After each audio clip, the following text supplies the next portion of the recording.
Hello friends, అందరికీ నమస్తే. Welcome to my channel. ఈసాల కప్ నమ్దే అంటూ 18 ఐపీఎల్స్ నుంచి ఆశగా ఎదురుచూస్తున్న రాయల్ ఛాలెంజర్స్ బెంగళూరు ఫ్యాన్స్ కల ఇన్నాళ్ళకి నెరవేరింది. ఈ కళ బెంగళూరు అభిమానులకి ఎంత ఉందో అంతకంటే ఎక్కువ విరాట్ కోహ్లీ అభిమానులకి ఉంది.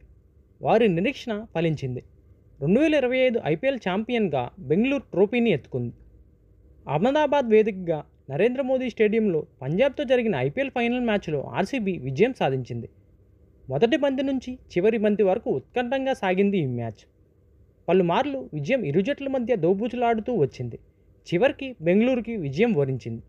పంజాబ్తో జరిగిన మ్యాచ్లో టాస్ ఓడిపోయిన ఆర్సీబీ తొలుత బ్యాటింగ్ చేసింది. మొదట్లో దాటిగానే ఇన్నింగ్స్ ఆరంభించిన తర్వాత నెమ్మదించింది. ఈ పిచ్పై 200 పరుగుల కంటే తక్కువ చేస్తే విజయం సాధించడం కష్టమని తెలిసినప్పటికీ 190 పరుగులను జాగ్రత్తగా కాపాడుకుంది. ఈ మ్యాచ్లో స్లోగా ఆడాడనే అపవాదులు మూటకట్టుకున్న విరాట్ కోహ్లీ ఇన్నింగ్సే ఇప్పుడు ఆర్సీబీ విజయంలో కీలక పాత్ర పోషించాయి. విరాట్ కోహ్లీ ఈ మ్యాచ్లో 43 రన్స్ చేశారు.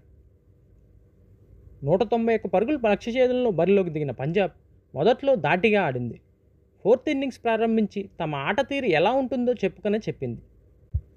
అప్పటి వరకు బాగా ఆడుతున్న ప్రియాంష్ ఆర్యాను విల్ సాల్ట్ అద్భుతమైన క్యాచ్తో అవుట్ చేశాడు. దీంతో 43 పరుగుల వద్ద పంజాబ్ తన తొలి వికెట్ కోల్పోయింది. తర్వాత Prabhsimran Singh, Josh Inglis innings నిలబెట్టే ప్రయత్నం చేశారు. అప్పుడే బంతి అందుకున్న కృణాల్ పాండ్యా ఇన్నింగ్స్ని మలుపు తిప్పాడు. వాళ్ళ ఇద్దరిని కూడా 2 వరుస ఓవర్లలో పెవిలియన్కి చేర్చాడు. మధ్యలో శ్రేయస్ అయ్యర్ వచ్చాడు. అతన్ని రొమారియో షెపర్డ్ అవుట్ చేశాడు.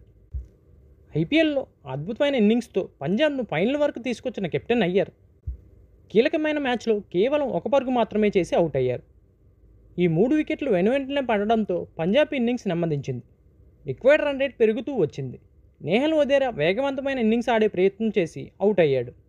మధ్యలో శశాంక్ సింగ్ 50 రన్స్తో రాణించిన ఫలితం లేకుండా పోయింది. ఇలా క్రమం తప్పకుండా వికెట్లు పడిపోవడంతో పంజాబ్ లక్ష్యాన్ని ఛేదించలేకపోయింది. రెండోసారి కూడా ఐపీఎల్లో ఫైనల్ వరకు వచ్చి రన్నరప్గా నిలిచింది. మా వీడియో నచ్చితే లైక్ చేసి మా ఛానల్ని సబ్స్క్రైబ్ చేసుకోండి. అలాగే మీ ఫ్రెండ్స్తో షేర్ చేసుకోండి ఫ్రెండ్స్. Thank you.